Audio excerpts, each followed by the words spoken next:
টেলিভিশনের প্রায় সব চ্যানেলেই দেখাচ্ছে দেশের বিভিন্ন স্থানের লোকদের মারা হচ্ছে। লোকগুলোকে খুব বাজেভাবে মারা হয়েছে, কারো চোখ উঠিয়ে নেওয়া হয়েছে, কারো শরীরের বিভিন্ন জায়গায় কেটে মরিচের গুঁড়ো দেওয়া হয়েছে। কিন্তু কে মারছে এদের, এ নিয়ে পুলিশও চিন্তিত, কারণ খুনিকে এখনও কেউ দেখেনি। এদিকে এক অন্ধকার জগৎ থেকে আলোর দিশারি হয়ে আজ প্রথম কলেজে পা দিল। কলেজে ঢুকতেই কয়েকটা ছেলে মেয়েকে ডাকলে। আই খ্যাত ছেলে, এদিকে আয়। জি, আমাকে ডাকছেন? আশেপাশে তুই ছাড়া কেউ নেই, তাহলে তোকেই ডাকছি। আর এমন খ্যাত সেজে এসেছিস কেন, জানিস না কলেজে এসব চলে না? তারপর সবাই মিলে র্যাগিং শুরু করলো। চুলগুলো সব এলোমেলো করলো, চশমাটা ফেলে দিয়ে সবাই মারতে লাগলো। ইভা বলল, থাক, অনেক হয়েছে, এবার ক্লাসে চল সবাই। ওরা সবাই চলে গেল। আমি শুধু ওদের দিকে দেখে মুচকি হেসে সব ঠিকঠাক করে ক্লাসে গেলাম। প্রথম সিটটা খালি দেখে বসে পড়লাম। ঠিক তখনই কেউ আমার কলার ধরে বলতে লাগলো, তুই এখানে বসার সাহস কেমনে পাস? এটা আমার সিট, দূর হয় এখান থেকে। ভালো করে দেখি এটা আর কেউ না, সেই মেয়েটা। আমি মুচকি হেসে পেছনে চলে গেলাম। তারপর স্যার আসলো, আমাকে অনেক অপমান করে ক্লাস শুরু করলো। সবাই আমাকে নিয়ে হাসাহাসি করলো, শুধু আমার পাশের ছেলেটা বাদে। ক্লাস শেষে স্যার চলে গেল, সবাই বের হয়ে গেল। আমার পাশের ছেলেটা বলল, তুমি আজকে নতুন? জি। আমি রাহাত, তোমাকে একটা কথা বলি, ওদের সাথে লাগতে যেও না, ওরা ভালো না। মিমের বাবা এখানকার নেতা, প্রিন্সিপাল, ওর বাবার কথায় উঠে বসে, এজন্য যখন যা মন চায় তাই করে, কেউ ওকে কিছু বলতে পারে না। ও, এই জন্য এত অহংকার? আচ্ছা, তোমার নামটা শোনা হলো না, নাম কি তোমার? মিলন আমার কেউ নাই, আমি একা থাকি, গ্রাম থেকে এসেছি। আমরা কি ফ্রেন্ড হতে পারি? মিলন মুচকি হেসে হ্যাঁ বলল। তারপর দুজনে অনেক গল্প করে বাড়ি গেল।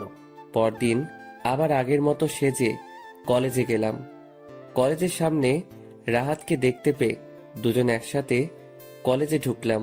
আর তখনই মিমা তার বন্ধুরা ডাকলো। আই খ্যাত ছেলে, এদিকে আয়। একটা ঢোক গিলে ভয়ে ভয়ে গেলাম। আই ছোট লোক, কাল তোর শিক্ষা হয়নি, আজ আবার খ্যাত সেজে কলেজে এসেছিস?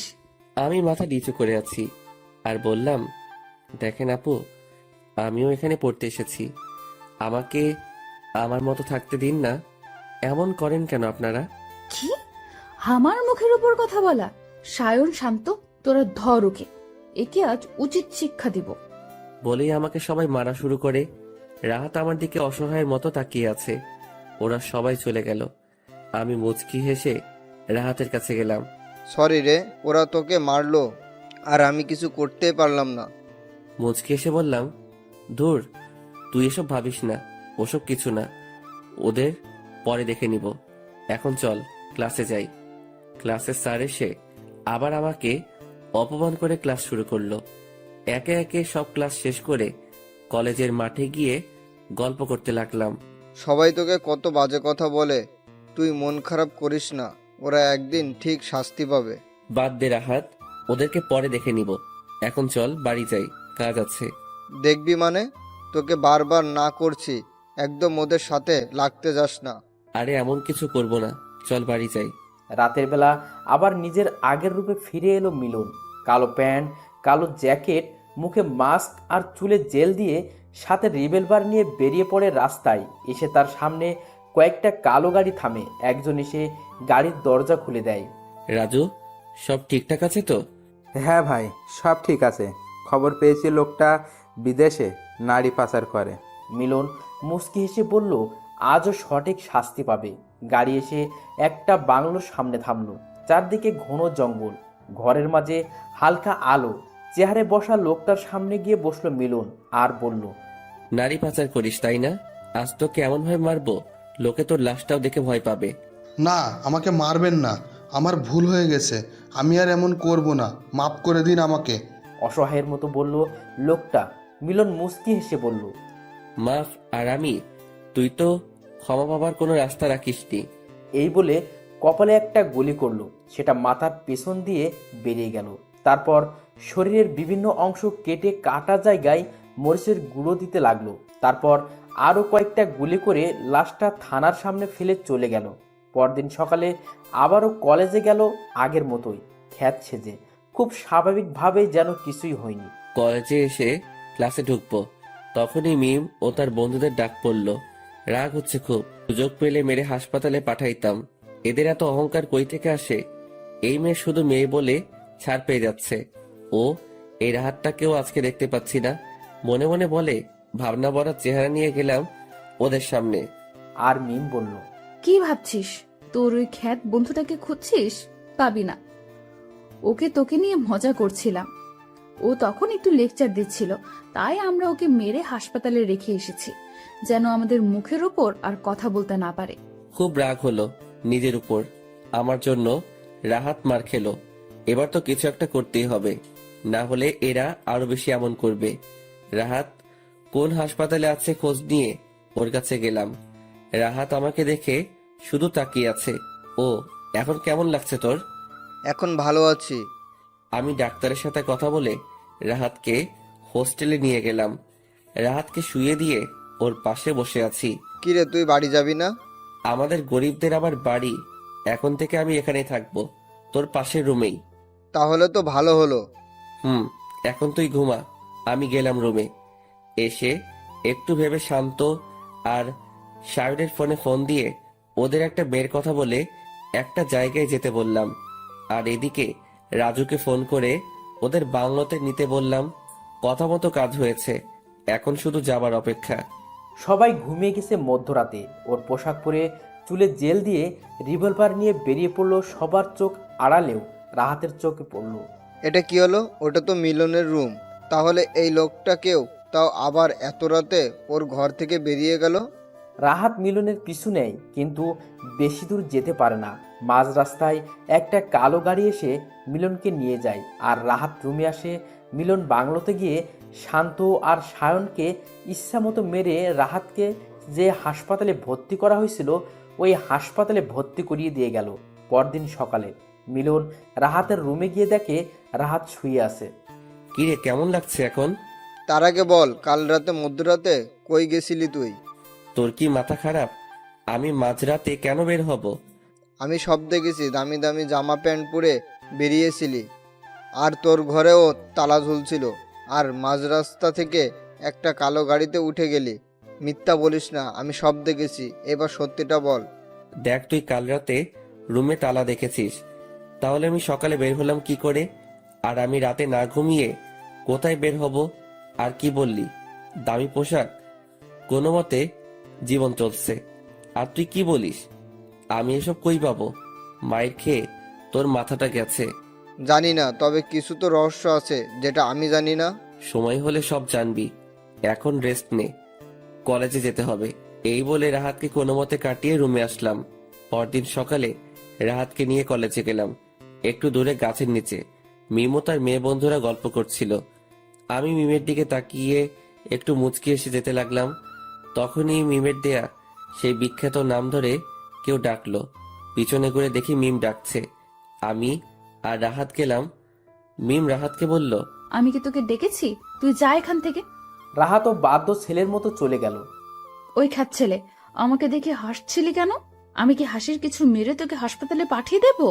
আর একবার যদি এমন করিস, আজ মাফ করে দিলাম, যা। আমি আস্তে আস্তে আসতে লাগলাম। তখনই শুনতে পেলাম মিম বলছে, আজ সিয়াম, শান্ত এরা কেউ আসছে না কেন? আমি একটু পিছনে ঘুরে বললাম, আসবে না বলে মুচকি এসে চলে গেলাম। মিম অবাক হয়ে তাকিয়ে আছে। তারপর সায়নের ফোনে ফোন করলো, কিন্তু ফোন সুইচ অফ দেখাচ্ছে। শান্ত এর ফোন ও সুইচ অফ। অনেক ভেবে মিম শায়নের বাড়ির নাম্বারে কল করলো। শায়নের মা ধরলো। হ্যালো আন্টি, সায়ন কই? আজ কলেজে আসলো না যে? শায়নের মা হু হু করে কেঁদে দিল আর বলল, মা, কাল রাতে সায়নকে কে যেন মেরেছে। ওকে তো হাসপাতালে ভর্তি করিয়েছি, এখন একটু ভালো আছে। ডাক্তার বলেছে একটু দেরি করে আনলে বাঁচানো যেত না। ওকে আন্টি, আপনি চিন্তা করবেন না, আমি দেখছি। ফোন রেখে হাসপাতালে চলে গেল সায়ন। মিমের দিকে চোখ খুলল। কিরে সায়ন, কে মারলো তোকে এইভাবে? মিম দূরে দাঁড়িয়ে কিছু একটা ভাবছে। ওর ভাবনার ছেদ ঘটে তানহার ডাকে। এই মিম, কি এত ভাবছিস? ভাবছি কে মারতে পারে ওই খ্যাত ছেলেটা। ছেলেটা তখন কেমন আগে থেকেই বললো, দেখলি না যে ওরা আজ আসবে না? ও জানে কেমনে? তাহলে কি ও নিজে এদের? কি যে বলিস না, ওই রকম ছেলে মারবে? এদের মারতেও তো নিজেই মরবে। না, তোরা যা ভাবছিস তা না, ওটা তো একটা খ্যাত। ও কি করে মারবে? যে ছিল তার মুখটা তো দেখতে পেলাম না, মুখে মাস্ক পরেছিল, না হলে দেখে নিতাম। ওকে থাক তাহলে, আমরা যাই, সুস্থ হয়ে কলেজে আসবি। মিমের ভাবনার শেষ নেই। নিজেও জানে না কেন ওই ছেলেটাকে নিয়ে ভাবছে, আর ছাদে দাঁড়িয়ে রাতের ব্যস্ত শহর দেখছে। হঠাৎ চোখ পড়লো একটা লোক প্রাণপণে দৌড়াচ্ছে, তার পিছনে আরও একটা লোক। মিম তাড়াতাড়ি বাইরে আসলো, তখন মিলন মিমের সামনে পড়লো। মাস্ক পরে থাকায় মিম মিলনকে চিনতে পারলো না। মিম বলে উঠলো, কে ওখানে? মিলন না দাঁড়িয়ে চলে গেল। ততক্ষণে লোকটা পালিয়ে গেছে। মিলন আর না দাঁড়িয়ে চলে গেল ওখান থেকে। ও শিট, এই মেয়েটার জন্য পালিয়ে গেল। তবে ধরবই ওকে, পালিয়ে যাবে কই? পরদিন সকালে মিম ও তার বন্ধু কলেজে গেল, শান্ত আর সায়ন বাদে। কিছুক্ষণ পর রাহাত আর মিলন কলেজে আসলো। মিলন মিমের দিকে দেখলো, কিন্তু আজ মিম ওদের কিছুই বলল না। একে একে সব ক্লাস শেষ করলো, কিন্তু মিম আজ চুপচাপ। খুব অদ্ভুত লাগছে ব্যাপারটা। মিলন মিমের দিকে তাকিয়ে ভাবছে, আর রাহাত মিলনকে ডাকলো। কি এত ভাবছিস বলতো? ভাবছি ওরা আজ আমাদের কিছুই বলল না। যাক, ভালোই হয়েছে। বাদ দে, চল হোস্টেলে যাই। আজ মিমও চলে গেল। রাতের বেলা মিম একটা কফি বানিয়ে ছাদে গেল। রাতের তারা ভরা আকাশটা দেখতে থাকে। এদিকে মিলন কালকের সেই লোকটার খোঁজে বেরিয়েছে। চারদিকে ওর লোকদের নজর রাখতে বলে, আর পেয়েও যায়। নেশা করে বার থেকে ফিরছে। মিলন গিয়ে শার্টের কলার ধরে বলল, অবৈধ ব্যবসা করিস আর লোককে ব্যবসা শেখাস। আজ তোকে আমি শেখাবো কেমনে মৃত্যুর খেলা। চল তুই। ওকে গাড়িতে তুলে নিয়ে এলো বাংলোতে, এনে একটা চেয়ারে বসিয়ে হাত পা বেঁধে দিল। তারপর মুখে লেবুর রস দিল নেশা কাটানোর জন্য। তারপর চলে গেল। পরদিন সকালে মিলন লোকটার গায়ে গরম পানি ঢেলে দিল। লোকটা চিৎকার করে জেগে উঠল আর বলল, তুই কাজটা মোটেও ঠিক করছিস না, এবার ছেড়ে দে, দেখ তোর কি অবস্থা করি। আহ, এত চিৎকার ভালো লাগে না। এটুকুতে ভয় পাচ্ছিস? যখন তোকে তিলে তিলে মারবো তখন কি করবি? আর তোকে ছেড়ে দেওয়ার জন্য আনিনি, ভয়ঙ্কর মৃত্যু দেওয়া হবে তোকে। মিলন লোকটাকে বেল্ট দিয়ে মারতে লাগলো। তারপর প্রত্যেকটা ক্ষত জায়গায় মরিচের গুঁড়ো লাগিয়ে দিল। আমি সইতে পারছি না, এভাবে মারাচ্ছে, একেবারেই মেরে ফেলো আমাকে। মিলন লোকটার মুখে অ্যাসিড মেরে মাথায় আর বুকে গুলি করলো। লোকটার নিথর দেহ পড়ে রইল মেঝেতে। রাজু, লাশটা থানার সামনে ফেলে রেখে আয়, আর কোনো প্রমাণ যেন না থাকে। মিলন চলে গেল ওখান থেকে। পরের দিন কলেজে গেল। মিলনকে দেখে রাহাত ডাকলো। মিলন রাহাতের কাছে গিয়ে বসলো। কিরে, কাল কলেজে আসলি না? আবার তোর ফোনটাও বন্ধ, কোথায় গেছিলি? কোথাও না, শরীরটা ভালো লাগছিল না, তাই আসিনি। তুই শুনেছিস কাল একটা লোককে খুব বাজেভাবে মেরে থানার সামনে ফেলে রেখে গেছে, কিন্তু খুনির কোনো প্রমাণ রেখে যায়নি। আর কে করেছে তাকেও বলতে পারে না। দেশে এত খুন হচ্ছে আর এখনো পর্যন্ত খুনিকে কেউ ধরতে পারছে না। মিলন একটু মুচকি হেসে বলল, বাদ দে, তাতে কি, আমরা আমাদের মতো থাকি। তুই হাসছিস? না হাসার কি, ওসব ব্যাপারে মাথা না ঘামানোই ভালো। খুনিকে কেউ খুঁজে পাবে না। তুই এতটা চিন্তিত হচ্ছিস কেন? আরে বাদ দে, চল ক্লাসে যাই, না হলে দেরি হবে। মিলন আর রাহাত ক্লাসে গেল। মিম যে এতক্ষণ ওদের পিছনে ছিল ওরা তা দেখতেই পায়নি। মিম ওদের সব কথা শুনে নিল। আমার তো এই খ্যাত ছেলেটাকে সন্দেহ লাগছে।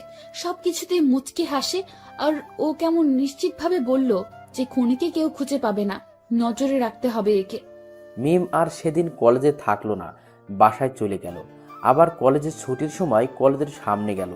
মিলন আর রাহাত বের হলে ওদের পিছু নেয়। মিলন আর রাহাত গল্প করছে। হঠাৎ মিলন পিছে তাকিয়ে চারপাশটা একবার ভালোভাবে দেখে নিল। কি হয়েছে? কি দেখছিস? কেউ কি ফলো করছে আমাকে? মানে কি বলছিস? মিম ওদের পিছু পিছু গিয়ে ওদের হোস্টেল পর্যন্ত চলে গেল। হঠাৎ মিলন মিমকে সামনে দেখতে পায়। কি ম্যাম, আপনি এখানে? আ- আমি এখানে, আমার কাজ আছে। এত আ করছেন কেন? আমি কি করব, কোথায় যাব সেটা তোকে বলবো? কাজ আছে তাই এসেছি। এই বলে ওদের সামনে থেকে চলে গেল। যা, এই মেয়েটা শুধু ঝাড়ি দিতে জানে, শাকচুনি মেয়ে একটা। মিলন আর রাহাত যে যার যার রুমে গেল। মিলন জানালার কাছে এসে তো অবাক। মিম বাহিরে দাঁড়িয়ে চারপাশে কি যেন খুঁজছে। মিলন চুপি চুপি মিমের পিছনে গেল। আজ ফেল হলাম তো কি, এর রহস্য তো আমি বের করবই। মিম চলে গেল। ও, এই ব্যাপার, আমাকে সন্দেহ করা? আমি এত সহজ না মিম, আমিও তোমাকে দেখে নেব, কিছুদিন অপেক্ষা করো। রাতের বেলা পুরো শহর যখন নিশ্চুপ, তখন মিলন বেরিয়ে পড়ল। আরে কে এই লোকটা, এত রাতে বের হলো কেন? তার উপর মাস্ক পরা। এইদিকে সায়ন বলেছিল যে ওকে মেরেছিল, সেও মাস্ক পরা ছিল। ব্যাপারটা দেখতে হবে। মিম ও মিলনের পিছু নিল। মাঝপথে মিলন একটা কালো গাড়িতে উঠে গেল। মিম একটা ট্যাক্সি নিয়ে ওর পিছু করলো। গাড়িটা একটু জঙ্গলের ভিতরে ঢুকে একটা বাংলোর সামনে ঢুকলো। মিম আর যেতে পারলো না, আড়ালে লুকিয়ে রইল। বাংলোর ভেতর থেকে কারো আর্তনাদের শব্দ শুনতে পেল। তাহলে এই সেই খুনি, এবার তো একে আমি সবার সামনে আনবই। এই বলে ফোনটা বের করলো, আর তখনই ওর মাথার পিছনে কেউ একজন হাত ধরে ফেললো। মিম পিছনে তাকিয়ে দেখে সেই লোকটা। কি ভেবেছ ধরতে পারবো না? এত চালাকি? আমাকে ধরা এত সহজ না, বুঝলে? এখন তুমি হাড়ে হাড়ে টের পাবে আমি কে। মিমকে বাংলোতে নিয়ে গিয়ে একটা ঘরে আটকে রাখলো, অজ্ঞান করে রাখা হয়েছে। অনেকক্ষণ পর মিমের জ্ঞান ফিরলে মিম তাকে একটা বন্ধ ঘরে আবিষ্কার করে। তারপর দরজা ধাক্কাতে থাকে, কিন্তু কেউ দরজা খুলছে না। অসহায় হয়ে সেই ঘরেই বসে রইল। তারপর সকালে একজন এসে খাবার দিয়ে খেতে বলল। খাবো না আমি, নিয়ে যাও এগুলো, আমি বাড়ি যাব, বের করো আমাকে এখান থেকে। লোকটা কিছু না বলে চলে গেল মিলনের কাছে, আর বলল, স্যার, মেয়েটা বলছে ও খাবে না, এখান থেকে চলে যেতে চাই। ওকে তুমি যাও, আমি দেখছি। মিলন মিমের ঘরে গেল, গিয়ে দেখে শুয়ে আছে। মিলন মিমকে ডাকলো। মিম তো অবাক, এত কিউট ছেলেরা হয়। মিম অবাক হয়ে তাকিয়ে আছে। চোখ দিয়ে আমাকে গিলে খাওয়ার দরকার নাই, খাবারগুলো খাও। আমাকে আসছে ভয় দেখাতে, খাবো না। আর আপনি আপনার এই মাস্কটা খুলুন, আমি আপনাকে সবার সামনে আনবই। একটার পর একটা খুন করে যাচ্ছেন আপনি, আর এইভাবে সবার সামনে ঘুরেও বেড়াচ্ছেন। এখন সেটা আর হবে না। একবার বের হয়ে এখান থেকে, তারপর দেখে নেব আপনাকে। কি বললে? আমাকে ধরা এত সহজ নয়। নেহাত তুমি মেয়ে, না হলে এতক্ষণে তোমাকে মেরে শিয়ালকে দিয়ে দেহটা খাওয়াতাম। এখন চুপচাপ খাও, না হলে ভালো হবে না। না, খাবো না আমি। এবার মিলন একটা মুচকি এসে খাবারগুলো রেখে চলে গেল, আর ভুলে দরজার তালা লাগালো না। মিম খেয়ে চুপচাপ শুয়ে আছে। এদিকে মিমের বাবা পুরো মিডিয়া চ্যানেলে দিয়েছে মিম নিখোঁজ হওয়ার খবর। পুলিশরা হন্য হয়ে খুঁজছে, কিন্তু পাচ্ছে না। রাতের বেলা মিম শুনতে পেল চিৎকার। মিম দরজার কাছে গিয়ে দরজাটা একটু ধাক্কা দিতেই খুলে গেল। আস্তে আস্তে এগিয়ে দেখতে পেল একটা লোক চেহারে বাঁধা, আর তার উপর নির্মমভাবে অত্যাচার করা হচ্ছে। তারপর মিলন বলছে, তোকে এমন মৃত্যু দেব, লোকে তোর লাশটাও দেখতে চাইবে না। তার আগে আমার মুখটা একবার দেখে যা, কে মারলো তোকে। এই বলে মিলন ওর মাস্কটা খুলে একটা ছুরি দিয়ে লোকটার ঘাড় থেকে মাথা আলাদা করে দিল। মিম এখনো শকড হয়ে আছে, কোনো কথা বেরোচ্ছে না। এটা তো আর কিছু বলতে পারলো না। মিলন মিমকে দেখে ওর দিকে এগিয়ে আসছে, আর মিম এক দৌড়ে ঘরে গিয়ে বিছানায় চুপটি করে বসে আছে, ঘরের দরজা লাগিয়ে। মিম ভয়ে দরজা লাগিয়ে বসে আছে। মিলন এসে দরজা ধাক্কাচ্ছে, কিন্তু মিম দরজা খুলছে না। অবশেষে মিলন দরজা ভেঙে ঘরে ঢুকে দেখে মিম বিছানার এক পাশের চোখ বন্ধ করে বিড়বিড় করছে। মিলন ডেভিলস হাসি দিয়ে ওর কাছে গিয়ে বসলো। এতে মিমের ভয়টা যেন আরো দ্বিগুণ বাড়লো। শয়তান, এইভাবে একটা মেয়েকে আটকে রেখে এইভাবে ভয় দেখানো হচ্ছে। একবার ছাড়া পাই, বিড়াল বানিয়ে ছেড়ে দেব। যা ভাবছো তা আর হবে না, কারণ তুমি আর এখান থেকে বের হতে পারবে না। ইচ্ছে করলে সবার মতো তোমাকেও একেবারে মারতে পারি, কিন্তু না, তুমি আমাকে অনেক জ্বালিয়েছো, তোমাকে তিলে তিলে মারবো। এই বলে মিলন মিমকে টেনে বাথরুমে নিয়ে ঝর্ণা এর নিচে রেখে ঝর্ণা ছেড়ে দিয়ে বলল, এখানে এভাবে ভিজতে থাকো যতক্ষণ আমি না বলছি বের হবে না। এই ঠান্ডায় আপনি যতক্ষণ বলবেন আমি ততক্ষণ এখানে দাঁড়িয়ে থাকবো। পাগল আপনি? চুপচাপ যা বলছি তাই করো, না হলে এর ভেতর যে কয়টা গুলি আছে সব তোমার মাথায় যাবে। অনেকক্ষণ ভেজার কারণে ঠান্ডা লেগে মিম জ্ঞান হারিয়ে ফ্লোরে পড়ে যায়। কয়েক ঘন্টা পর মিলন এসে দেখে মিম ফ্লোরে পড়ে আছে। মিলন মিমকে তুলে বিছানায় শুইয়ে দেয়, তারপর চেঞ্জ করিয়ে গায়ে কম্বল জড়িয়ে দেয়। মিমের শরীরে প্রচণ্ড জ্বর এসেছে আর বারবার মা বলে ডাকছে। এটা শুনে মিলনের মায়ের কথা মনে পড়ে গেল। ভাবতে থাকলো ওর আগের দিনগুলোর কথা। চলুন সংক্ষেপে একটু অতীত ঘুরে আসা যাক। কেন মিলন মাফিয়া হলো? ছোটবেলাতে জন্মের পর থেকে যে মহিলাকে মা বলে জানতো, পরে জানতে পারে সে তার আসল মা না। মিলন তার কাছে জানতে চায় তাহলে কে তার মা আর কোথায় সে, কি করে, সে কি করে পারলো নিজের সন্তানকে অন্যের হাতে তুলে দিতে। এভাবে নানা ধরনের কথা বলছিল। তখন তার পালিত মা বলে, তোর জন্ম কোথায়, কিভাবে হয়েছে আমি জানি না, তোর বাবাকে আমি এটাও জানি না। একদিন আমি রাস্তা দিয়ে হাঁটছিলাম, তখন এক মহিলা দৌড়াচ্ছে, তার হাতে একটা ছোট বাচ্চা। সেটা আর কেউ না, তুই ছিলি। তারপর পিছন থেকে কয়েকটা লোক এসে তোর মাকে আমার চোখের সামনে জঘন্যভাবে হত্যা করে। তার আগেই তোর মা আমাকে বলে গেছে আমি যেন তোকে নিয়ে যাই আর নিজের ছেলে বলে পরিচয় দিই। আমি ওখান থেকে তোকে নিয়ে পালিয়ে আসি, আর আমার কোনো ছেলে মেয়ে না থাকায় আমি তোকে নিজের ছেলে মনে করে বড় করতে থাকি। কথাগুলো ভাবতে ভাবতে মিলনের চোখ ছলছল করে উঠল।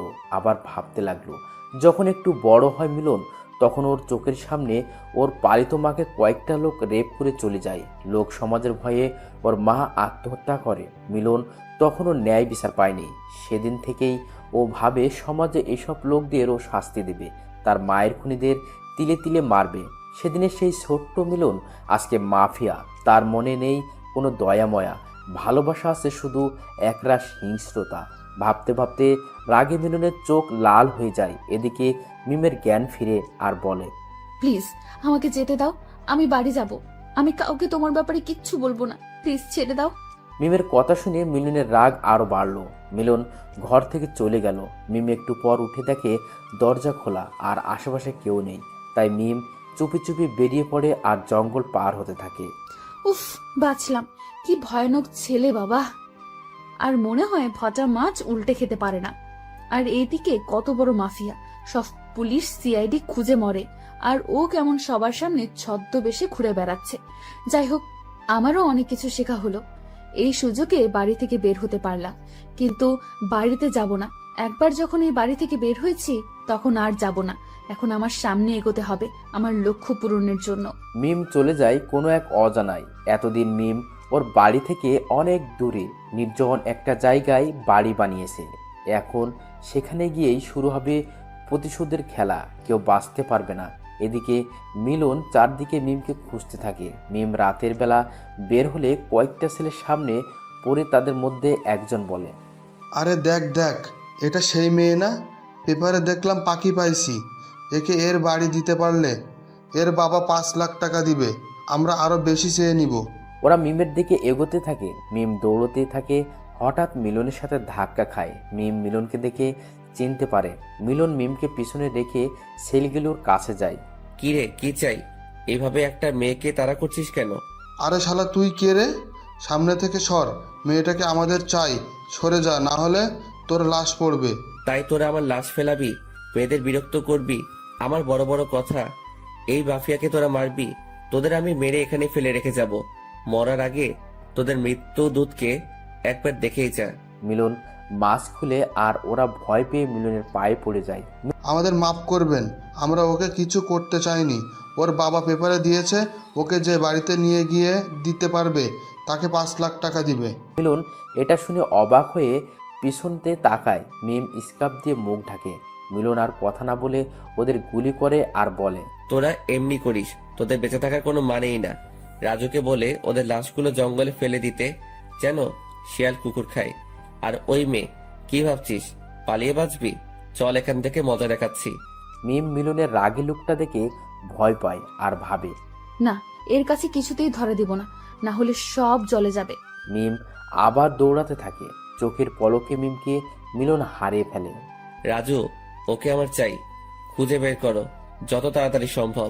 মিলন বাংলোতে চলে যায়। একটা সিগারেট ধরায়। নিকোটিনের ধোঁয়ায় কষ্টগুলো উড়িয়ে দেয়। মিমও বাড়ি এসে শুয়ে পড়ে আর ভাবে। ততটাও খারাপ না। যাই হোক, আমার কি। মিম ঘুমিয়ে পড়ে। পরদিন সকালে উঠে জগিং করে কয়েকদিন আর বের হলো না। ভালোভাবে গুলি চালানোর মারপিট সব শিখে নেয়। আজ রাতেই বের হব মা। আমি তোমার খুনিকে মারতে যাচ্ছি, প্রতিশোধ নেবার সময় হয়ে গেছে। আকাশের দিকে তাকিয়ে বলল আর বাইক নিয়ে চলে গেল। বস, পুলিশ আমাদের খোঁজ পেয়ে গেছে, ওরা এদিকে আসছে, এখন কি হবে? মিলন নিকোটিনের ধোঁয়া ছেড়ে বলে। কি খুব চালাক ভাবিস নিজেকে? পেছন দিক দিয়ে ছুরি মারবি আর আমি বুঝতেও পারবো না? এটা কেমনে সম্ভব? এত সহজে মাফিয়া হয়নি, বুঝলি? তুই বেইমানি করেছিস, বেইমানিদের আমার কাছে কোনো মাফ নেই। মিলন বাকি গার্ডদের বলে ওকে ক্রস ফায়ার করতে। ওরা ওকে মারে, নিমিষে রক্ত দিয়ে ভেসে যায়। ফ্লোরটা বাইরে পুলিশ এসে গেছে। পুলিশটা সিগন্যাল দিচ্ছে। একটা পুলিশ বাড়ির ভেতরে ঢোকে, মিলনের দিকে গুলি তাক করে আর বলে, সবাই হাত ওপরে তোল, অনেক জ্বালাছিস, এখন জেলে গিয়ে পচে মরিস। মিলন মুচকি হেসে পাটা একটু তুলে লাইটে গুলি করে রুমটা অন্ধকার হয়। আর এই সুযোগে গোপন দরজা দিয়ে সবাই পালিয়ে যায়। সবাই জঙ্গলে লুকিয়ে পড়ে, কিন্তু মিলন আলাদা রাস্তায় যায়। পুলিশরা আবার মিলনকে ঘিরে ফেলে আর বলে, বাকিদের পায়নি তো কি, কান টানলে মাথা আসে। মিলন চুপ করে আছে, চারদিকে দেখছে। অফিসার এসে মিলনের মাথায় একটা মারে, কয়েকটা পুলিশও মারে। মিলন চিৎকারও করছে না, দেখে ওরা আরো জোরে জোরে মারে। মাফিয়া এখন আমি দেখাবো তোকে। অফিসার গুলি চালালো, মিলন একটু সরে গেল, গুলিটা ওরা হাতেই লাগলো। ওই পথ দিয়ে মিম যাচ্ছিল, হঠাৎ দেখতে পায় কয়েকটা লোক একজনকে মারছে। মিম সামনে এগিয়ে যায় আর দেখে, আরে এ তো এত বড় মাফিয়া, ধরা পড়লো কিভাবে? সাহায্য করতে হবে আমাকে। মিম মাস্কটা পরে, হাতে রিভলভার নিয়ে অফিসারকে তাক করে একটা গুলি করে। গুলি চালাতে এগিয়ে যায় আর কয়েকজন পুলিশ। এগিয়ে আসলেও তাদের মিম মারে আর মিলনের হাত ধরে দৌড়ায়। মিলনকে বাইকের পেছনে বসিয়ে বাইক স্টার্ট দেয়। অনেক জোরে বাইক চালিয়ে এক নিমেষেই সবার চোখের আড়ালে হারিয়ে যায়। একটু দূরে গিয়ে বাইক থামিয়ে মাস্কটা খুলে মিলনকে বলে, আমাকে শক্ত করে ধরুন, না হলে পড়ে যাবেন। মিলন মিমকে ধরে। মিলন অবাক হয়ে মিমকে দেখছে। মিম বাড়ি ফিরে গিয়ে মিলনের হাত ব্যান্ডেজ করে দেয়। মিলনের হাত ব্যান্ডেজ করেছে। মিলন শুধু মনে মনে ভাবছে, এই মেয়ে কেমনে সবার মধ্যে দিয়ে নিয়ে আসলো, আর একে তো খুঁজছে। তার মানে কি ও লুকিয়ে আছে? না, আমাকে সতর্ক থাকতে হবে। মিলনের ধ্যান ভাঙে মিমের ডাকে। কি এত ভাবছেন? খেয়ে নেন, আমি আপনাকে কোনো শাস্তি দিব না। আমি আপনার মতো না। ঘুমিয়ে পড়ুন। আমি খাবো না, তুমি খাও, খিদে নেই আমার। ও, বুঝতে পারছি, হাতটাই তো মনে হয় ব্যথা। ওকে, আমি খাইয়ে দিচ্ছি। অনেকক্ষণ না খেয়ে থাকায় খিদেও পেয়েছে, তাই কথা না বলে চুপচাপ খায়। খাওয়া শেষে মিম প্রশ্ন করে, আচ্ছা আপনি এত বড় মাফিয়া, সবার মাঝে ঘুরে বেড়ান, আর এভাবে আটকা পড়লেন কেন? সবচেয়ে বড় কথা, এই জগতে নামলেন কেন? পড়াশুনো করে তো নিজের জীবন গুছিয়ে নিতে পারতেন। মিলন মিমের কথা শুনে আগের কথা মনে পড়ে যায় আর অনেক রাগ হয়। মিম সেটা বুঝতে পারে। এই মেয়ে, তোকে আমি এত কথার জবাব দিতে রাজি না, বুঝলি? রাতটা পার করে সকালে চলে যাব, এখন শান্তিতে থাকতে দে। ধাক্কা দিয়ে চলে যায় বারান্দায়। মিলন রাতের আকাশটা দেখতে থাকে। পাশে কখন যে মিম আসে বুঝতে পারে না। মিলন বাইরে যাবার জন্য রেডি হয়। এই অবস্থায় বাইরে না গেলেই নয়। চুপচাপ থাকো, না হলে তোমার বাবাকে বলে দেব তুমি এখানে আছো। মিলন বেরিয়ে যায়। রাজু আর ডনকে ফোন করে জঙ্গলে আসতে বলে। ওরা আসলে ওদের বলে, সবকটা পুলিশকে আমার এখানে চাই, যারা আমার গায়ে হাত তুলেছে। ওকে বস। ওরা চলে যায়, এক একজন এক এক দিকে। এখন সবাই জেনে গেছে ওরা মিলনের লোক, তাই পুলিশগুলো ওদের দেখে পিছু নেয় আর ওরা জঙ্গলে দৌড়ে আসে। জঙ্গলে আসলে ওরা ওদেরকে ঘেরাও করে। রাজু আর ডন ওদের থেকে গুলি নেয়। খালি হাতে দাঁড়িয়ে আছে সামনে। মিলন হুড্ডি পরে সিগারেট মুখে নিয়ে ধোয়া ছাড়তে ছাড়তে ওদের কাছে আসে, বলে, অফিসারটা কই? বস, ওকে আনতে পারিনি, আপনি চিন্তা করবেন না, ওকে পেয়ে যাবেন। তোরা আমাকে মারছিস, মিলনের এত সহজে মরণ নাই। এখন তো তোদের মৃত্যু আমার হাতে, আর সেটা এতটাই কষ্টের হবে তোরা নিজেরাই নিজের মৃত্যু কামনা করবি। ওই কে আছিস, এক একটাকে গাছের সাথে বাঁধ। সবাইকে বাধা হলো। মিলন সবার চোখের মরিচের গুঁড়ো দেয় আর ওরা চিৎকার করতে থাকে। মিলন হাসতে থাকে গার্ডরা ভয়ে চুপ করে দাঁড়িয়ে আছে। তারপর লোহার রড দিয়ে একে একে সবাইকে মারছে। বড় ক্ষত জায়গায় মরিচের গুঁড়ো দিচ্ছে। এখন ওরা নিজেরাই নিজেদের মৃত্যু কামনা করছে। এই ক্রসফায়ার কর এদের। ওরা সবাইকে মেরে দেয়। মিলন রক্তাক্ত শরীর নিয়ে যায় মিমের বাড়ি। মিম তো মিলনকে দেখে অবাক, ভয়ে কিছু বলছে না, কারণ মিলন এখনো অসম্ভব রেগে আছে। তাই মিম চুপ করে আবার শুয়ে পড়ে। মিলন ক্লান্ত থাকায় সেও ঘুমিয়ে পড়ে। মিম সকালে উঠে দেখে মিলন এখনো ঘুমাচ্ছে। খুব মায়াবী লাগছে ওকে, হয়তো ওর প্রতি দুর্বল হচ্ছে। ধুর, কি ভাবছি এসব? আমার এসব মানায় না। হঠাৎ মিম বাইরে গুলির শব্দ শুনতে পায়। এ কি, এখানে কে আসতে পারে? এইটা অসম্ভব, এই ঠিকানা তো কারো জানার কথা না। মিম জানালা দিয়ে দেখে কয়েকজন লোক গুলি তাক করে দাঁড়িয়ে আছে। মনে হয় কেউ বের হলে তাকে সাথে সাথে মরতে হবে। মিম দ্রুত মিলনকে ডাকে আর দেখায় ওদের। দুজনে খুব চিন্তায় আছে, কি করা যায়। এদিকে বাইরে আবার গুলির শব্দ। কেউ একজন চিৎকার করে বলছে, এই মাফিয়ার বাচ্চা, বের হ বলছি, আমি জানি তুই এখানেই আসিস। মিলন বুঝতে পারে যে ওরা ওকে মারতে এসেছে। মিলন বলে, তোমার প্রয়োজনীয় জিনিসগুলো একটা ব্যাগে নাও। কাল দেখেছি পেছনের জঙ্গলের দিকে দরজা আছে, ওই দিক দিয়ে বের হয়ে যাব। মিম তাড়াতাড়ি কয়েকটা জামা আর রিভলভার নিয়ে নেয়। মিলনের যেহেতু এখনো কিছু নেই, তাই ও শুধু পিস্তল নিল। বাইরে থেকে দরজা ধাক্কানোর আওয়াজ আসছে। ওরা চুপি চুপি বেরিয়ে যায়, জঙ্গলের দিকে দৌড়তে থাকে। এদিকে লোকগুলো দরজা ভেঙে ভেতরে ঢুকে পরে কাউকে দেখতে পেল না। পুরো বাড়ি তন্ন তন্ন করে খোঁজে, দেখে জঙ্গলের দিকে দরজা খোলা। তার মানে ওরা এদিক দিয়েই পালিয়েছে। ওই চল সবাই। সবাই দৌড়াচ্ছে, মিলন আর মিম। কারো পায়ের শব্দ পেয়ে জঙ্গলের ধারে একটা ডোবার কাছে গাছের আড়ালে লুকিয়ে ওরে মিম ভয়ে মিলনের হাত ধরে আছে। দুজনেই একদম চুপচাপ, একটু শব্দ করলে ওরা জেরে যাবে। দুজন দুজনের নিঃশ্বাসের শব্দও শুনতে পাচ্ছে। তখনই ডোবার ধার দিয়ে একটা বড় সাপ যাচ্ছিল। মিম তো দেখে ভয়ে চিৎকার দেওয়ার মতো অবস্থা। মিলন সেটা বুঝতে পেরে মিমের মুখ চেপে ধরে রাগী লুকে মিমের দিকে তাকায়। মিলন বুঝতে পারছে মিম ভয় পেয়েছে। মিমকে বুকের সাথে ধরে রাখে। মিমও শান্তভাবে চোখ বন্ধ করে থাকে। এভাবে রাখার কোনো মানে হয়? শত হলেও আমি মেয়ে, আমার মধ্যেও ফিলিংস হয়। ধুর, কি ভাবছি আমি? আমার এসব ভাবা ঠিক না। আর এর মনে তো দয়া বলতে কিচ্ছু নেই। সুযোগ পেলে আমাকেও যে কি করবে, তার চেয়ে ভালো চুপচাপ থাকি। মনে মনে বলছে মিম। এদিকে ওরা প্রায় কাছাকাছি। ওদের মধ্যে কেউ একজন বলল, বস, ওরা মনে হয় জঙ্গলে নেই, পালিয়েছে। চলুন অন্যদিকে খুঁজি। হ্যাঁ চল, খুঁজে তো বের করবই, কুচি কুচি করব ওকে। ও আমার ভাইকে মেরেছে, চল এখান থেকে। ওরা চলে যায়। মিলন মিমের উপর রাগ ঝাড়তে থাকে। এই মেয়ে পাগল তুমি? চিৎকার দিলে ওদের হাতে এতক্ষণে কুচি কুচি হতে হতো, তোমার জন্য ধরা পড়তে হতো। না মানে, ওই সাপটা দেখেছেন? কত বড় আর ভয়ানক। একবার কামড় দিলে আমি শেষ। জানি না তো, লক্ষ্য পূরণ না করে আমার মরতে ইচ্ছে করছে না। হুঁ, মাফিয়া জগতে নেমেছো, আবার মরার ভয় করে? চুপচাপ থাকো। আচ্ছা, আমি না হয় আমার মায়ের খুনের প্রতিশোধের জন্য এই জগতে পা রাখলাম। আপনি কিসের জন্য মিথ্যা বলবেন না? আমি জানি কেউ এমনি এমনি মাফিয়া হয় না। কেউ স্বার্থে, কেউ লোভে, আর কেউ আমার মতো। আপনি কোনটা? ধরে নাও তোমার মতোই।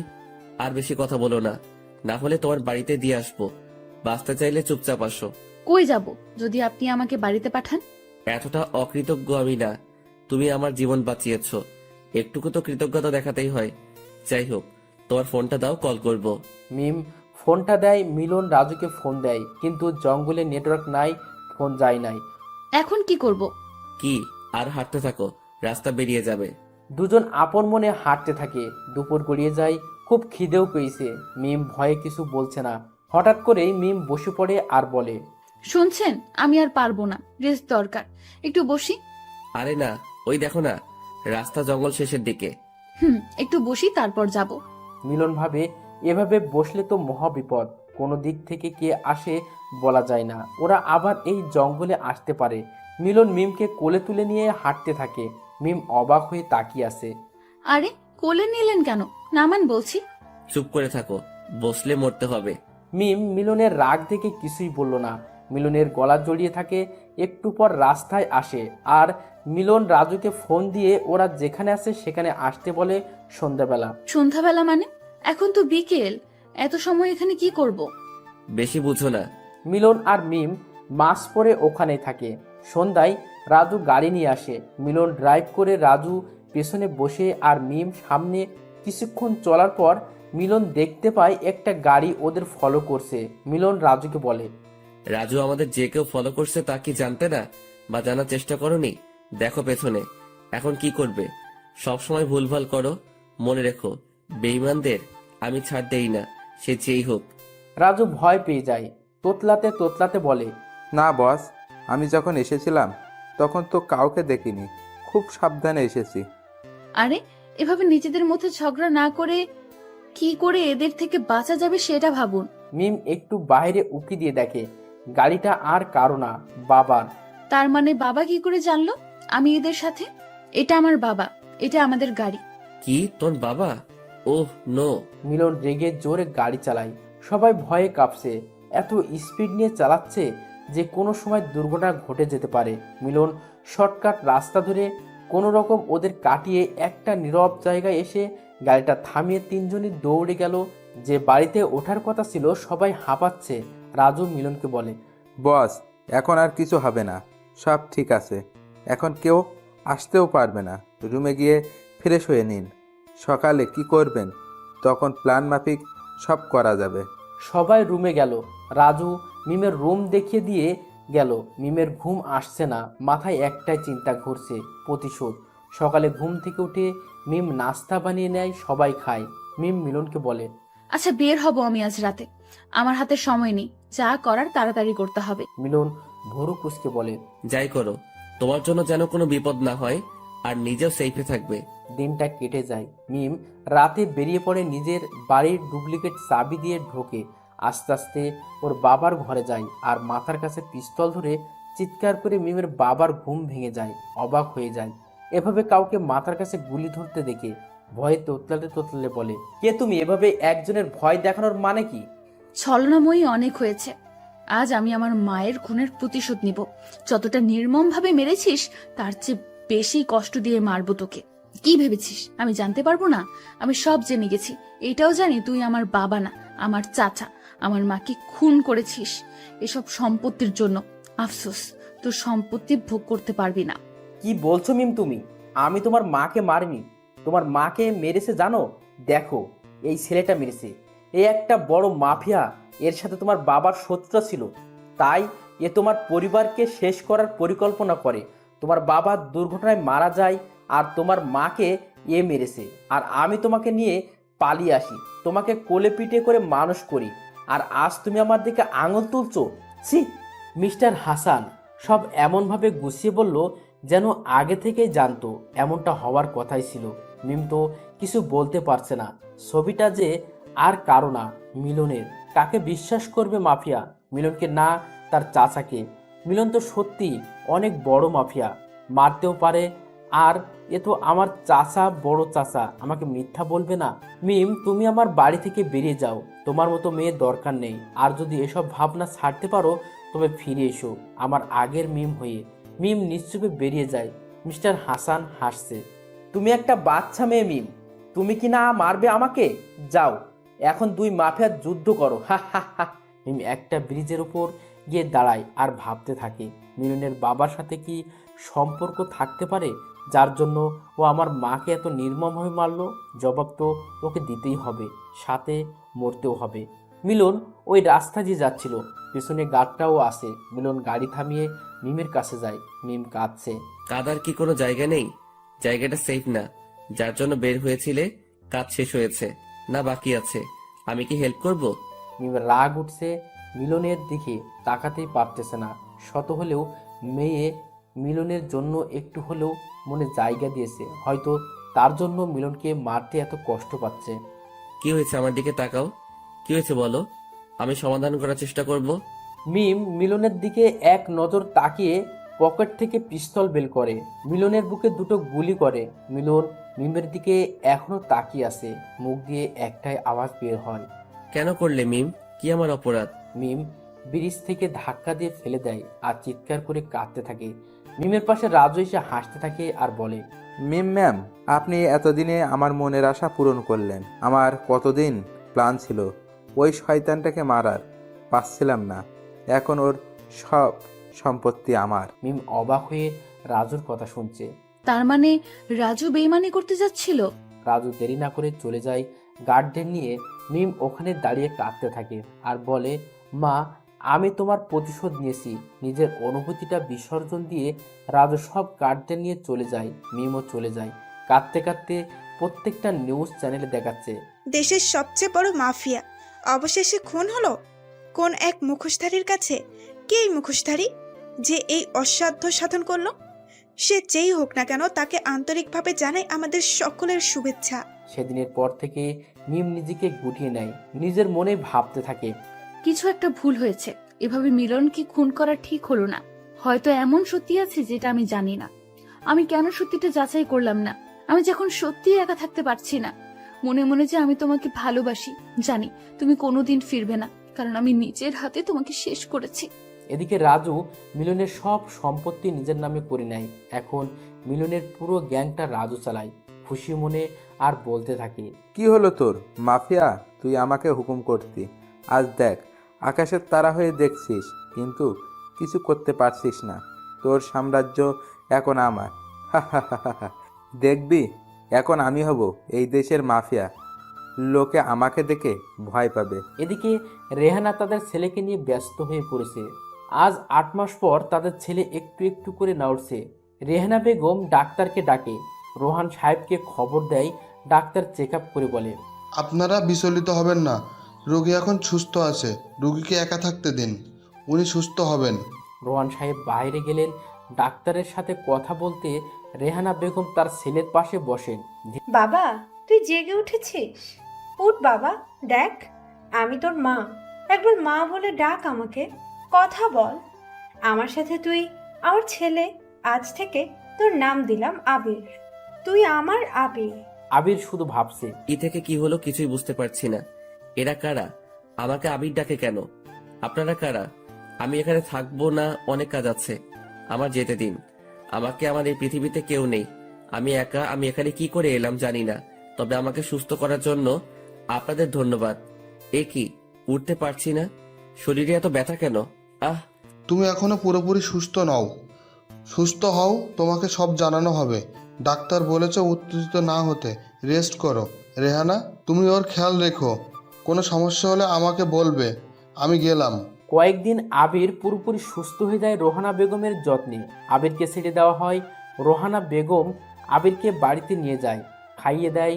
রাতে আবির বের হবার জন্য তৈরি হয়। রুম থেকে বেরিয়ে ওদের দুজনকে দেখতে পায়। রোহানা বেগম বলে, রাতে কোথায় যাচ্ছ? তুমি রুমে যাও এখন। ওহ, আমি কতবার বলবো আমি আপনাদের ছেলে না। আমার আসল পরিচয় জানলে নিজেরাই আমাকে বের করে দিবেন, তাই আগে চলে যাচ্ছি। দেখো বাবা, তোমাকে আমরা নিজের ছেলের মতো করে এতদিন দেখেছি। তুমি কি জানো তুমি 7টা মাস কোমায় ছিলে? তোমাকে আমরা নদীর ধারে পাই, রক্তাক্ত শরীর নিয়ে। জ্ঞান ছিল না তোমার। আমরা নিজের ছেলে মনে করে বাঁচিয়েছি।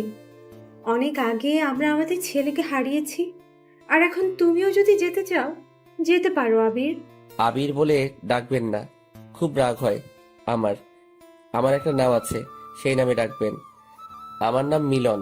আমি এ দেশের মাফিয়া। কেউ একজন আমার সাথে বেইমানি করে আমাকে মেরেছে, শাস্তি তো তাকে পেতেই হবে। ছাড়বো না আমি তাকে, যেখানে থাকুক খুঁজে বের করবই। মিলনের কথা শুনে রোহান সাহেব আর রোহানা বেগম অবাক হয়। যাকে নিজেদের ছেলে মনে করলো সে কিনা দেশের মাফিয়া। তাহলে সেদিন নিউজ চ্যানেলে এর মৃত্যুর খবর বলেছিল। মিলন নিজের রাগ কন্ট্রোল করে বলে, আপনি চিন্তা করবেন না, আমি আপনাদের কোনো ক্ষতি করব না। আর আপনি তো আমাকে মায়ের মতন আদর করেছেন, আজ থেকে আমি আপনাকে মা বলেই ডাকবো। কিন্তু আপনাকে বাবা বলতে পারবো না, বাবা নামটাকে আমি সহ্য করতে পারি না। মা, আমি আসছি, কিছু কাজ আছে, তুমি চিন্তা করো না, আমার কিছু হবে না। রোহানা বেগম মিলনকে জড়িয়ে ধরে কাঁদে আর বলে, বাবা, তুই যেই হ, তুই আমার ছেলে। তোর কোনো ক্ষতি হবে না, মায়ের দোয়া যে তোর সাথে। মিলন মুচকি হেসে বেরিয়ে যায়। মিম কয়েকদিন পর পর চলে আসে সেই ব্রিজে যেখানে মেরেছিল নিজের ভালোবাসাকে। আজও এসেছে আর মিলনও চলে যায় সেখানে যেখান থেকে ওর স্বপ্নের শেষ হতে চলেছিল। সেখানে গিয়ে দেখে একটা মেয়ে অঝরে কাঁদছে। মিলন একটু কান খাড়া করে শুনতে পায়, তুমি তো আকাশের তারা হয়ে গেছো, দেখতে পাও আমাকে? আমাকেও নিয়ে যাও, আমি একা থাকতে পারছি না। ভালোবাসি তোমাকে, জানি না কেন মারলাম আমি, সত্যি না জেনে। আর সেই সত্যি আজও আমার কাছে অজানা। মিম এখানে। ভালোবাসো তোমায়, তো শাস্তি পেতে হবে। তিলে তিলে মারবো তোমাকে, বেইমান একটা। মিলন পেছন থেকে বলে, তোমার ভালোবাসা দরকার নেই, বেইমান তুমি একটা, তার শাস্তি তোমাকে পেতেই হবে। আমি ফিরে এসেছি। মিম আশেপাশে তাকিয়ে দেখে কেউ নেই। কে ছিল তাহলে? কে বললো কথাটা? এটা তো মিলনের গলা। তবে কি ও সত্যি ফিরে এসেছে? কিন্তু কিভাবে সম্ভব? আমি যে নিজের হাতে ওকে। মিলন চলে যায় তার নিজের এলাকায়, খোঁজ খবর নেয়, বেশি কিছু জানতে পারে না। চলে যায় বাড়িতে, নিজের ঘরে গিয়ে ভাঙচুর করে। শব্দ শুনে রোহানা বেগম আসে। কি হয়েছে? কি করছিস? চুপ কর। মা, আমি কি করে শান্ত থাকি? বেইমানি করলো আমার সাথে, যাদের আমি এই সমাজে সম্বল করে দিয়েছি, আজ সবাই আমার সাথে বেইমানি করলো। কারো রেহাই হবে না। তুই জানো মা, আমার বাড়ির দারোয়ান কাকা আমার বিরুদ্ধে আজ, ওর জন্য কি না করিনি। সত্যি আমার কেউ নেই। তুমি যাও, আমি ঠিক আছি, একদম ঠিক আছি। রেহানা বেগম মিলনের রাগ দেখে আর কিছু না বলে চলে যায়। মিলন 1 ঘন্টা ধরে শাওয়ার নিয়ে নিজের রাগ কন্ট্রোল করে রুমে এসে শুয়ে পড়ে। পরের দিন মিলন সারাদিন উঠে না শুয়েই থাকে। রেহানা বেগম এসে অনেক ডাকাডাকি করে, তবুও ওঠে না। বিকেলে উঠে ফ্রেশ হয়ে নিচে গিয়ে রেহানা বেগমকে ডাকে। রেহানা বেগম ছেলের ডাক শুনে আসে তাড়াতাড়ি, মিলনকে খেতে দেয়। মিলন খেয়ে মায়ের থেকে বিদায় নিয়ে বেরিয়ে পড়ে। হঠাৎ একটা ছেলের সাথে ধাক্কা খায় মিলন। দেখতে পায় ছেলেটি আর কেউ না, রাহাত। এতদিন পর রাহাতকে পেয়ে মিলনের আহ্লাদের শেষ নেই। কিন্তু রাহাত অবাক, শুনেছিল মিলন মারা গেছে। মিলন দেখতে পায় কয়েকটা গার্ড তাদেরকে ঘিরে আসে। মিলন মাস্কটা পরে নেয়, রাহাতকে পেছনে রেখে সুযোগ বুঝে একজনের হাতে লাথি মারে। সে পড়ে গেলে গুলেটা নিয়ে একে একে সবাইকে মারতে থাকে। রাহাত শুধু তাকিয়ে দেখছে। এটা কি সেই মিলন যে কিনা এতটা হাবাগোবা ছিল? সে এত নিষ্ঠুরভাবে কেমনে মারতে পারছে সবাইকে? মেরে মিলন রক্তাক্ত শরীর নিয়ে রাহাতের সামনে যায়। রাহাত তোতলাতে তোতলাতে বলে, কে তুমি? ওদের এভাবে মারলে কেন? মিলন রাহাতকে জড়িয়ে বলে, তুই আমার এত কাছের বন্ধু, পারলি আমাকে ভুলে যেতে? আমি মরিনি, আবার ফিরে এসেছি প্রতিশোধ নিতে। আমাকে কেউ মারতে পারবে না আল্লাহ ছাড়া। এবার বল, ওরা তোকে তাড়া করছিল কেন? কলেজে তুই সবসময় আমার সাথে থাকতি। তুই জানিস রাজু ভাই তোর সাথে বেইমানি করেছে? আমাকে সব বলেছে। ওদের সন্দেহ তুই বেঁচে আছিস। কাল রাতে কে একজন নাকি তোর মতো কাউকে দেখেছে, তাই ওরা আমাকে তুলে নিয়ে যায়। আমি কোনো মতে ওখান থেকে পালিয়ে আসি। শেষমেশ রাজুও আমার সাথে এমন করলো, শাস্তি তো ও পাবেই। সামান্য সম্পত্তির জন্য বেইমানি। রাহাত, তুই কোনো টেনশন করিস না, তুই আমার সাথে চল। আমি যেখানে থাকি তুইও সেখানে থাকবি। আজ থেকে তুই আমার ভাই। যাওয়ার পথে সেই ব্রিজে থেমে যায়। দুজনে গল্প করতে থাকে। হঠাৎ রাহাত দেখতে পায় মিমকে। রাহাত মিলনকে বলে, দেখ ভাই মিম, সবাই তো ভাবছে ও মরে গেছে। আজ 1 বছর হলো, আজও কেউ ওর খোঁজ পায়নি। এ সত্যি মিম তো নাকি ভূত? আরে না, এটা মিম, আমি বলছি তোকে। ঘটে যাওয়া ঘটনা সব রাহাতকে বলে। ওরা দূর থেকে মিমকে দেখছে, আর মিম আকাশের দিকে তাকিয়ে তারার সাথে কথা বলছে আর কাঁদছে। মিলন রাহাতকে নিয়ে লুকিয়ে বলে, কেঁদে কোনো লাভ নেই ম্যাম, যে ভুল আপনি করেছেন তার শাস্তি পাবেন। মিম এই কথা শুনে চারদিকে শব্দের ঠিকানা খুঁজতে থাকে, কিন্তু কাউকে পায় না। কি হচ্ছে আজকাল আমার সাথে? কি করে সম্ভব এটা? আমি কি পাগল হয়ে গেলাম? মিম পেছনে তাকিয়ে দেখে মিলন দাঁড়িয়ে আছে। মিম এক ঝটকা খায়, শুয়ে দেখে সত্যি তো এটা মিলন। কিন্তু কেমনে সম্ভব? আমি তো নিজের হাতে। মিম মিলনকে জড়িয়ে ধরে। মিলন মিমকে এক ঝটকায় সরিয়ে দেয়, একটা চড় মারে। কি অবাক হচ্ছে তাই না? আমি এখনো বেঁচে আছি, মরিনি। এত সহজে আমার মরণ নেই, মরতে তো তোমাকে হবে আমার হাতে।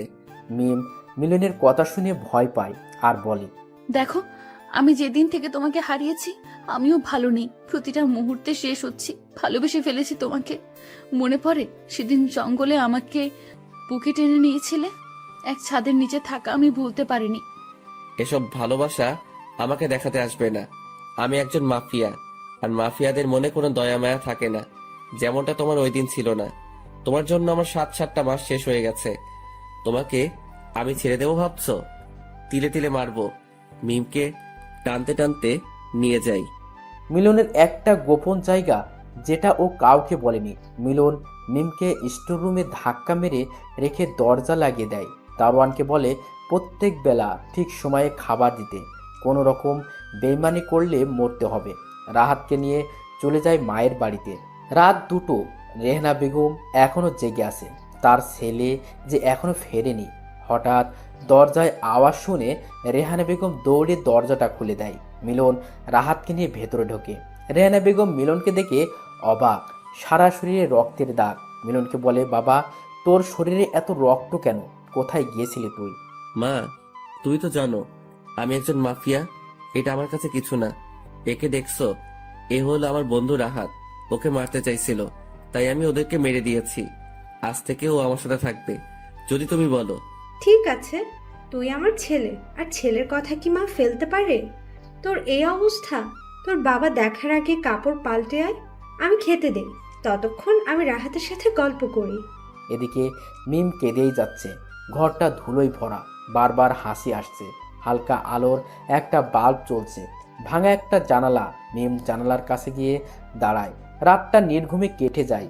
এদিকে মিলন যেন মিমকে আটকে শাস্তি পাচ্ছে, শান্তির ঘুম দেয়। পরদিন খুব ভোরে কাউকে না জানিয়ে বেরিয়ে পড়ে। রাস্তায় মিমের বাপকে দেখে ফলো করে। এ কি মনে হচ্ছে? এটা আমার বাড়ির রাস্তা, কিন্তু আমার বাড়িতে তো এখন রাজু থাকে। রাজুর সাথে মিমের বাবার কি কাজ জানতে হচ্ছে। মিলন তাড়াতাড়ি একটা রিমোট কন্ট্রোল ছোট হেলিকপ্টারে সিসি ক্যামেরা লাগিয়ে বাড়ির মধ্যে ঢোকায়। দেখতে পাই মিস্টার হাসান রাজুর কাছে গিয়ে কুশল বিনিময় করে বলে, রাজু, তোমাকে অনেক অনেক ধন্যবাদ। তোমার জন্য আমার প্ল্যান সম্পূর্ণ হয়েছে। তুমি সব সময় সঠিক সময় আমাকে খবর না দিলে বুঝতাম না ওই মাফিয়ার বাচ্চা কখন কি করে। মিমের মাকে আমি মেরেছি, আর কত সহজে মিমকে বোকা বানিয়ে মাফিয়াটাকে দুনিয়া থেকে সরালাম। তার জন্য নাও এই 1 কোটি টাকা, তোমার জন্য আমার পক্ষ থেকে ছোট উপহার। রাজু খুশি মনে টাকা নিয়ে বলে, ধন্যবাদ, দেবার কিছু নেই। আমার জন্য আপনার ভালো হয়েছে, আর আপনার জন্য আমার ভালো হয়েছে। বুদ্ধির দ্বারা মিলনকে খুন করে আজ আমরা দুজনে সফল। মিলন সবটা শুনে অবাক। তার মানে এদের দুজনের চক্রান্ত না? এর শেষ আমাকে দেখতে হবে। মিমের কাছে যায় মিলন। গিয়ে দেখে সত্যি মেয়েটার করুণ অবস্থা। মুখের দিকে তাকানো যায় না, শুকিয়ে কাঠ হয়ে গেছে। মিম মিলনকে দেখে অপর পাশে মুখ নিয়ে চুপ করে থাকে। মিলন মিমকে বলে, আমি সব সত্যি জেনে গেছি। তোমার বাবা আর রাজু মিলে তোমার দ্বারা আমাকে মারে। এতে তোমার বাবা পায় তোমার সব সম্পত্তি, আর রাজু পায় আমার সম্পত্তি। মিম শুকনো মুখে বলে, উনি আমার বাবা না, চাচা। ছোটবেলায় মা মারা যায়, আর বাবাও অ্যাক্সিডেন্টে মারা যায়। ওনাকে বাবা বলতাম। আমি জেনেছিলাম আমার মাকে উনি মেরেছে। সেদিন রাতে ওনাকে মারতে গিয়েছিলাম। উনি আমাকে তোমার ছবি দেখিয়ে বলে, তুমি মেরেছো আমার মাকে। আমি সহ্য করতে না পেরে প্রতিশোধের তাড়নায় নিজের ভালোবাসাকে বিসর্জন দিই। খুব খারাপ হয়েছে, কাল তৈরি থেকো, সবকিছু শেষ দেখবো। এখন আসো, ফ্রেশ হয়ে খাও। ভালো ব্যবহার করছি বলে মনে করো না সব ভুলে গেছি। যে 7 মাস আমার থেকে কেড়ে নিয়েছো, তার শাস্তি তুমি পাবে, মনে রেখো। আমি গেলাম। সারাদিন মিলন বাড়ি থেকে বের হয় না। বিকেলে উঠে ফিরে সে ভাবে, না, এভাবে আর চলবে না। খেলাটা এবার শেষ করতে হবে আজকেই। রাহাতকে নিরাপদ জায়গায় রেখে বেরিয়ে পড়ব। মিলন নিচে এসে সবাইকে দেখতে পায়। মায়ের সামনে গিয়ে বলে, মা, আমি আর চলে যাচ্ছি। জানি না দেখা হবে কিনা। যে খেলায় নেমেছি সেটা আমাকে শেষ করতেই হবে। তবে তুমি আমার জন্য দোয়া করো। তোমরা আমার জন্য যা করেছো, হয়তো আমি সেই ঋণ শোধ করতে পারবো না। যদি কখনো মনে হয় আমাকে তোমাদের দরকার, তাহলে ফোন করো, আমি চলে আসবো। রাহাত, তুই রেডি হয়ে নে, বেরোতে হবে। তোকে নিরাপদ জায়গায় রেখে আমি বেরিয়ে পড়বো। রেহেনা বেগমের কান্না থামছেই না। ছেলেহারা হয়ে এতদিন ছিল, একটা ছেলেকে পেয়েছে, সেও কি আজ চলে যাবে? রেহানা বেগম মিলনকে বলে, বাবা, আমি জানি তোকে না করলেও তুই শুনবি না। চলে যাচ্ছিস বলে ভুলে যাস না। তোর এই অভাগা মাকে, রাহাতকে মায়ের কাছে রেখে যা। ওকে নিয়ে যাস না। নিজের ছেলে মনে করে মানুষ করব ওকে। অন্তত মনটা তো শান্তি পাবে। মিলন সন্ধ্যাবেলা তৈরি হয়, কালো শার্ট, কালো জ্যাকেট, চুল স্পাইপ, মুখে মাস্ক, রিভলভার, ছোট একটা ছুরি নিয়ে রাহাতকে রেখে চলে যায় মিমের কাছে। মিম এখনো স্টোররুমে বসে আছে। দরজার আওয়াজ শুনে উঠে দাঁড়ায়। মিলন মিমকে একটা প্যাকেট ধরিয়ে দিয়ে বলে, এগুলো পরে তাড়াতাড়ি রেডি হয়ে নাও, হাতে বেশি সময় নেই। মিম প্যাকেটটা নাড়াচাড়া করে বলে। কি আছে এটাতে, আর কেন পরবো? মিলন রেগে বলে, এটাতে লাল বেনারসি আছে, বিয়ে হবে, যাও পরে আসো, আমি বাহিরে আছি। মিম ভালোই বুঝতে পারে মিলন রাগ করেছে। কথাটা না বাড়িয়ে প্যাকেটটা খুলে দেখে pant, T shirt, jacket, revolver, mask. মিম দ্রুত পরে বাইরে আসে। মিলন মিমকে নিয়ে চলে যায় মিস্টার হাসানের বাড়ি। দারোয়ানকে ভয় দেখিয়ে ভেতরে ঢোকে। মিম এগিয়ে গিয়ে মিস্টার হাসানের মাথায় গুলি ধরে বলে, আমাকে মিথ্যে বলেছিলি, তোর একটা মিথ্যেতেই আমি সব হারাতে বসেছিলাম। আজ তোকে শাস্তি পেতে হবে। মিলন মিস্টার হাসানের বুকে লাথি মেরে বলে, রাজুর সাথে ষড়যন্ত্র করে আমাকে মারার প্ল্যান করছিস? এত সহজে তো আমি মরবো না। এবার মরার আগে সত্যিটা বল, আমার মাকে কে মেরেছে? আমি জানি, তুই সব জানিস, কারণ তুই ছিলি মাফিয়া, আর আমার বাবার সাথে শত্রুতা করে তুই আমার মাকে মারলি। আজ এমন মৃত্যু দেব তোকে, ভয় পাবে তোকে দেখে সবাই। মিস্টার হাসান ভয় পেয়ে যায়। কি করে বেঁচে ফিরল, এ আর সব জানলই বা কি করে? মিলন কথা না বাড়িয়ে মিস্টার হাসানের বুকে গুলি করে। মিম পেটে ছুরি ঢুকিয়ে দেয়। মিম আর সহ্য করতে না পেরে সাইডে যায়। মিলন মিস্টার হাসানকে এলোপাতাড়ি মারতে থাকে। মিস্টার হাসানের নিথর দেহটা দোতলা থেকে নিচে ফেলে মিমকে নিয়ে বেরিয়ে যায় রাজুর কাছে। পুরো বাড়ি গার্ড দিয়ে ঘেরা। মিলনকে দেখে সবাই আতঙ্কে পড়ে যায়। মিলন রাজুর সামনে যায় আর একটা আওয়াজ মেরে বলে, তোকে আমি রাস্তা থেকে এনেছিলাম তোর মায়ের চিকিৎসার জন্য। কত টাকা খরচ করি হিসাব আছে তোর? যে বাড়ি বানিয়েছিস সেটাও আমার টাকায়। তুই আমার সাথে বেইমানি করলি, ভালো করে জানিস বেইমানদের আমি ছাড় দেই না। তাই বিদায়, তোকে ওপারে চলে যা। মিলন রাজুকে মারে। মিলন বলে, আজ থেকে সব শেষ। যার জন্য মাফিয়া হয়েছিলাম সেটাও আজ পূর্ণ হলো। মা তুমি ভালো থেকো। আকাশের তারা হয়ে দুপোটা চোখের পানি ঝরে পড়ে। মিলন গার্ডদের গুলি করে দৌড়তে থাকে। মিমের হাত ধরে হঠাৎ মিম থমকে যায়। মিলনের পেছনে তাকিয়ে দেখে একটা গার্ড গুলি নিয়ে দাঁড়িয়ে আছে আর গুলিটা মিমের পিঠে এসে লাগে। মিলন ছল ছল চোখে মিমের দিকে তাকিয়ে থাকে। গার্ডটা মিলন একটা গুলি করে মিম কোলে তুলে নিয়ে যায় হাসপাতালে। মিম মিলনের গলা জড়িয়ে বলে, মরেই তো যাব, একবার বলো না ভালোবাসো। জানি তোমার মনে আমার জন্য কোনো জায়গা নেই, তবু বলো না। মিলন দৌড়ে কাছাকাছি একটা হাসপাতালে ভর্তি করায়। মিমকে ওটিতে নিয়ে যায় মিলন। বাইরে থাকে মিলন রাহাতকে ফোন দেয়। রাহাত সবাইকে নিয়ে আসে। মিলন রেহেনা বেগমের কাছে যায়। রেহেনা বেগম মিলনকে সান্ত্বনা দিতে থাকে। কয়েক ঘন্টা পর ডাক্তার ওটি থেকে বের হয়ে বলে, পেশেন্টের অবস্থা খুব খারাপ। মিলনকে উনি মনে হয় তাকে চাইছেন। মিলন ডাক্তারের কথা শুনে ওটি এর মধ্যে যায়।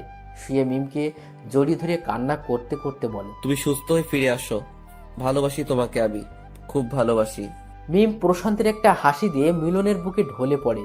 মিম নড়াচড়া করে না দেখে মিলন মিমের মুখটা তুলে একটা চিৎকার দেয়।